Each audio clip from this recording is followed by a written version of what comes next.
নমস্কার। আমার আজকের ভিডিওতে আমি থ্রি ডাইমেনশনাল জিওমেট্রির একটা গুরুত্বপূর্ণ পার্ট আলোচনা করব। ব্যাপারটা হচ্ছে দুটো স্ট্রেট লাইন, তাদের ডিরেকশন কোসাইন যদি আমাকে দিয়ে দেওয়া হয়, তাহলে ওই দুটো স্ট্রেট লাইনের মধ্যবর্তী যে অ্যাঙ্গেল, যে কোণ তৈরি হয়, সেই অ্যাঙ্গেলটা কিভাবে বের করতে হবে সেটাই হচ্ছে আজকে আমাদের আলোচ্য বিষয়। তো এখানে আমি স্ক্রিনে ব্যাপারটা রেখেছি, অ্যাঙ্গেল বিটুইন টু লাইন্স। তো প্রথমেই বলছি, let the direction cosines of two lines O A and O B be L1 M1 N1 and L2 M2 N2।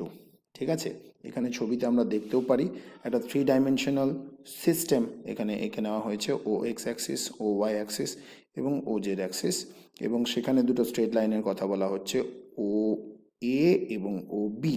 এই দুটো স্ট্রেট লাইন, ও এর ডিরেকশন কোসাইন আমাকে দেওয়া আছে L1 M1 এবং N1, আর ও বির ডিরেকশন কোসাইন আমাকে দেওয়া আছে L2 M2 N2। ঠিক আছে, এবার সবসময় যে দুটো স্ট্রেট লাইন অরিজিনে একে অন্যকে ছেদ করবে তার কোনো মানে কিন্তু নেই। ঠিক আছে, এটা কিন্তু ম্যান্ডেটরি নয়। তো সেক্ষেত্রে আমি কি ধরে নেব, যে যদি দুটো স্ট্রেট লাইন অরিজিনে ছেদ না করে, ধরলাম অন্য কোনো একটা পয়েন্ট ওতে ছেদ করেছে, সেক্ষেত্রে সিস্টেমের যে অরিজিনটা থাকবে সেটাকে আমি শিফট করিয়ে নেব ওদের যে ছেদ বিন্দু সেখানে। তার কারণ আমার এখানে জানা আছে যে শিফটিং মানে হচ্ছে আমি অরিজিনটাকে শিফট করাচ্ছি, কিন্তু অ্যাক্সেসগুলোকে কিন্তু পুরাতন যে সিস্টেম তার সঙ্গে প্যারালালি রাখছি। অর্থাৎ এক্ষেত্রে আমার direction cosine of this two lines will not change. ঠিক আছে, এটা আমাকে খেয়াল রাখতে হবে। তো সেটাই বলা হচ্ছে, if O is not the origin, যদি ওটা অরিজিন না হয় তাহলে the origin is shifted to O with the axes remaining parallel. For this transformation, the direction cosine of the lines will not be changed. অবশ্যই যেহেতু আমি অ্যাক্সেসগুলোকে আগের অ্যাক্সেসগুলোর সঙ্গে প্যারালালি রেখেছি, তাহলে অ্যাঙ্গেলগুলোর কোনো চেঞ্জ হচ্ছে না, তাহলে ডিরেকশন কোসাইনগুলোও পাল্টাবে না। বেশ, এবার আমি কি করব, আমি করব এই ও এ এবং ও বির মধ্যবর্তী যে অ্যাঙ্গেল থিটা, এখানে ছবিতে দেখা যাচ্ছে থিটা, এই থিটা অ্যাঙ্গেলটা বের করার চেষ্টা করব। তো এটা বের করার জন্য প্রথম কাজ আমার যেটা হবে সেটা হচ্ছে, এই যে ও এ যে স্ট্রেট লাইনটা আছে সেটা অনেক এক্সটেন্ডেড টু ইনফিনিটি, ঠিক একইভাবে ও বিটাও অসীমভাবে বিস্তৃত। স্ট্রেট লাইন কোনো সীমিত জায়গা নয়, স্ট্রেট লাইন অসীমভাবে দুদিকেই বিস্তৃত। এবার আমরা তার একটা ইউনিট পোর্শন এখানে নেব। ঠিক আছে, এই ও এ স্ট্রেট লাইনটা অসীমভাবে বিস্তৃত হতে পারে, কিন্তু আমি ওই লাইনটার ও এ পোর্শনটুকু নেব, যেখানে ও এটার লেংথ হচ্ছে 1। ঠিক একইভাবে ও বিটাও নেব আমি এমনভাবে যাতে ও বির লেংথটা হয় 1। অর্থাৎ স্ট্রেট লাইনটা অসীমভাবে বিস্তৃত হলেও তার শুধু ইউনিট পরিমাণ আমি এখানে নিচ্ছি। এবার যেহেতু আমার লেংথ নিয়ে এখানে তো খুব একটা দরকার নেই, আমার বের করতে হবে এই অ্যাঙ্গেলটা। তাহলে ওদের লেংথ 1 হলো না অসীমভাবে বিস্তৃত হলো সেটা ইম্পর্টেন্ট নয়, আমার যেটা দরকার সেটা হচ্ছে অ্যাঙ্গেল। তো সেক্ষেত্রে ও যদি অসীমভাবে বিস্তৃত হয় তাহলেও যে অ্যাঙ্গেল তৈরি করবে, ওকে যদি ওর একটা পোর্শন আমি ইউনিট পোর্শন আমি নিয়ে নিই, তাহলেও স্ট্রেট লাইন দুটো সেম অ্যাঙ্গেল তৈরি করবে। তো সেই পোর্শনটুকু আমি নিলাম। Let us choose O A and O B to be equal to 1, অর্থাৎ ইউনিট পোর্শন আমরা নিয়েছি। Then the coordinates of A and B are L1 M1 N1 and L2 M2 N2। আচ্ছা, এখানে বলে দিচ্ছি, তাহলে এ এর কোঅর্ডিনেটস হবে L1 M1 N1 আর বি এর কোঅর্ডিনেটস হবে L2 M2 N2। এটা আমি কেন বললাম, এটা বলার কারণ হচ্ছে যে ও থেকে এ এটা হচ্ছে 1 ইউনিট। ঠিক আছে, এবার আমরা জানি কি, আমরা জানি যে ও এ যে স্ট্রেট লাইনটা, সেখানে এ পয়েন্টের কোঅর্ডিনেটস যদি L1 M1 N1 হয়, তাহলে ও এ এই লেন্থটা হবে √L1² plus M1² plus N1²। এবার আমরা জানি ডিরেকশন কোসাইন তিনটের স্কোয়ার করে যোগ করলে 1 পাওয়া যায়, তাহলে যেটা √L1² M1² N1² পাবো সেটা 1 হবে। তার মানে এই যে √1 মানে 1 ইউনিট, তাহলে সেটা ও এর লেন্থ দেবে। তাহলে সেই জন্য আমি এ এর কোঅর্ডিনেট এখানে পেয়ে গেলাম L1 M1 N1 আর L2 M2 N2। এই দুটো কিন্তু কোঅর্ডিনেট ছিল না, এই দুটো কি ছিল? এই দুটো ছিল OA স্ট্রেট লাইন এবং OB স্ট্রেট লাইনের ডিরেকশন কোসাইন ছিল। এবার যখন আমি OA এবং OB পোর্শনটাকে ইউনিট চুজ করলাম, তখন আমার A আর B এর কোঅর্ডিনেটস বেরিয়ে গেল L1 M1 N1 এবং L2 M2 N2। ঠিক আছে, বেশ। এবার এখানে আমাকে বলেছে if theta be the angle between OA and OB, সেটা আমি আগেও বলেছি, থিটাটা হচ্ছে ওদের মধ্যবর্তী angle. Then from triangle OAB, এই OAB ট্রায়াঙ্গেল থেকে আমরা পাবো AB square is equal to OA square plus OB square minus 2OA into OB into cos theta. অর্থাৎ এই ABর যে লেন্থটা তার স্কোয়ার করলে আমরা কি পাই? OA স্কোয়ার যুক্ত OB square minus 2 into OA into OB into cos of the angle between theta, angle between OA and OB। ঠিক আছে, আচ্ছা, এই জিনিসটা আসলে ল অফ কোসাইন্স বলে একটা সূত্র ত্রিভুজের ধর্মাবলী চ্যাপ্টারে আমরা পাই, যখন আমরা ক্লাস 11-12 অর্থাৎ এইচএসে আমরা ত্রিভুজের ধর্মাবলী চ্যাপ্টারে এই সূত্রটা পড়তাম। সূত্রটা কিভাবে আসে সেটা যদি কেউ দেখতে চায় তাহলে এইখানটা একটু দেখে নিলে সে বুঝতে পেরে যাবে।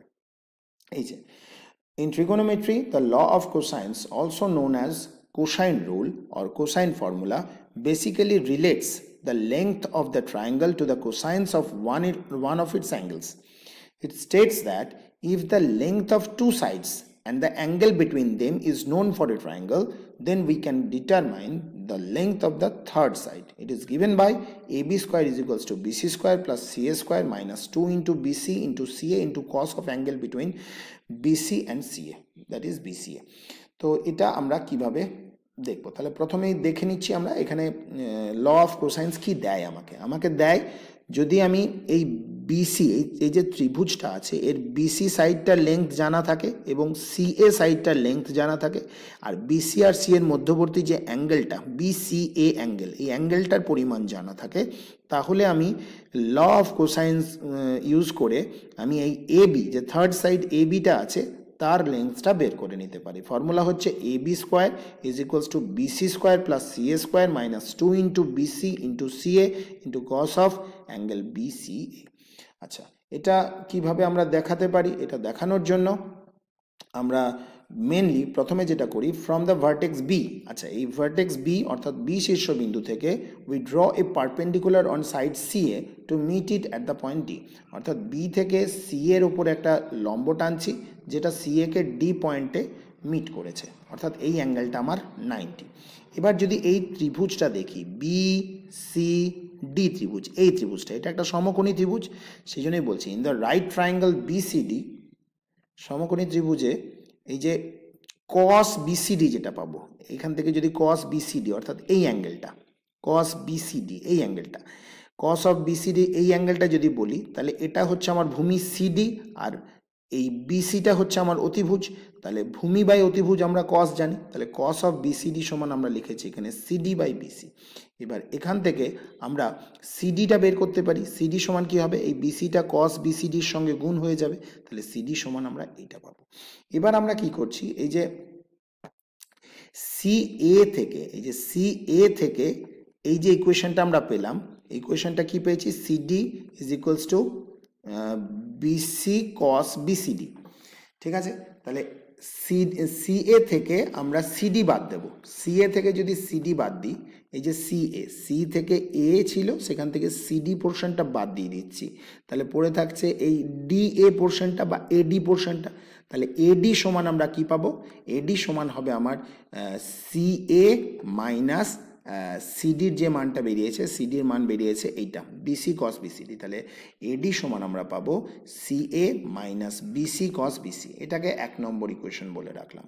আবার যদি দেখি ওই একই ট্রায়াঙ্গেলে বিসিডিতে যদি আমি সাইন বিসিএ বার করি, এই অ্যাঙ্গেলটা বিসিডি, ঠিক আছে, সাইন বিসিডি যদি বার করি সেক্ষেত্রে আমার হয় লম্ব বিডি বাই অতিভুজ বিসি, তাহলে বিডি বাই বিসি হবে, তাহলে সাইন বিসিডি সমান আমরা পাবো, সাইন বিসিডি হবে বিডি বাই বিসি, যেখান থেকে আমরা বিডিটাও বার করতে পারবো। বিডি সমান হবে এই নিচের বিসিটা এদিকে সাইন বিসিডির সঙ্গে গুণ হয়ে যাচ্ছে, তাহলে বিডি সমান আমরা পাবো BC into sign BCD.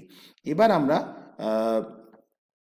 ADB triangle যেটা রয়েছে, এডিবি, এতক্ষণ আমরা বিসিডি ট্রায়াঙ্গেল নিয়ে কাজ করছিলাম, এবার আমরা এডিবি ট্রায়াঙ্গেলটা যদি দেখি তাহলে এই যে এবি স্কোয়ার সমান আমরা কি পাবো BD square plus AD square, পিথাগোরাসের উপপাদ্য, অতিভুজের স্কোয়ার সমান লম্ব স্কোয়ার প্লাস ভূমি স্কোয়ার হয়ে থাকে।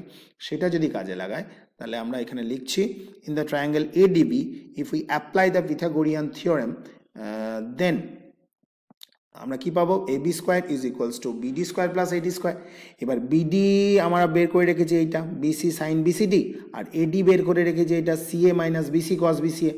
তো এবার এখানে বিডির ভ্যালুটা এটা বসিয়ে দিচ্ছি 2 নম্বর ইকুয়েশন থেকে, আর এখানে এডির ভ্যালুটা 1 নম্বর ইকুয়েশন থেকে পুট করে দিচ্ছি। দুটোরই স্কোয়ার আছে, তাহলে এইটার স্কোয়ার প্লাস এইটার স্কোয়ার হবে।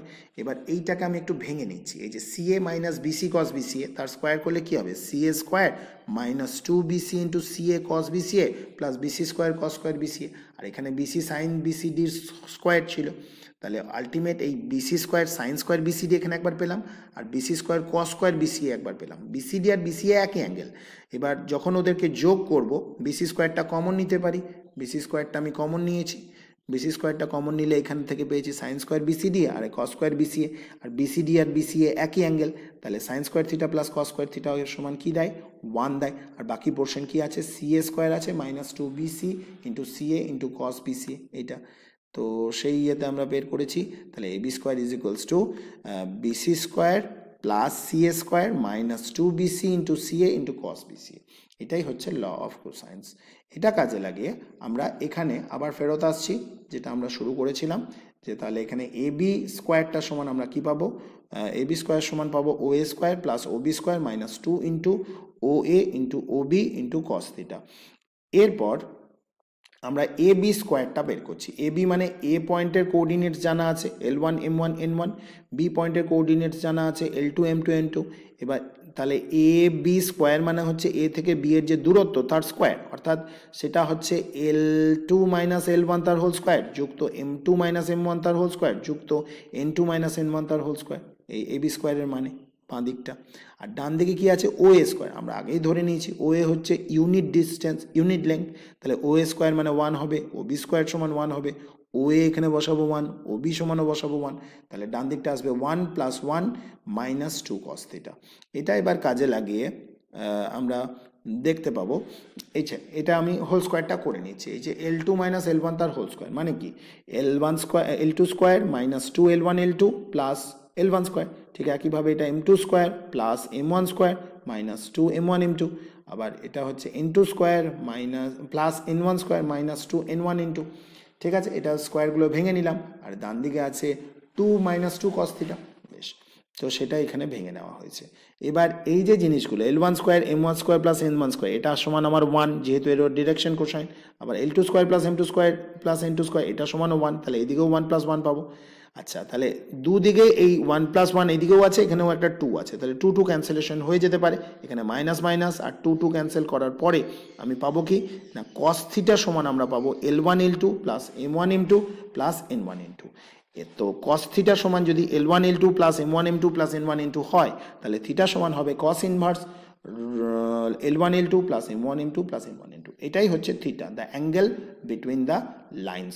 অর্থাৎ দুটো স্ট্রেট লাইনের ডিরেকশন কোসাইন আমার যদি জানা থাকে, তাহলে সেই ডিরেকশন কোসাইনগুলো যদি L1 M1 N1 এবং L2 M2 N2 হয়, আমি কি করব L1 এর সঙ্গে L2 গুণ করব, M1 এর সঙ্গে M2 গুণ করব, আর N1 এর সঙ্গে N2 গুণ করব, সেই তিনটে গুণফলকে যোগ করব, তার কস ইনভার্সটা বার করলেই আমার অ্যাঙ্গেল থিটাটা বেরিয়ে আসবে। এটাই হচ্ছে দুটো স্ট্রেট লাইনের মধ্যবর্তী অ্যাঙ্গেল বের করার ফর্মুলা। ধন্যবাদ।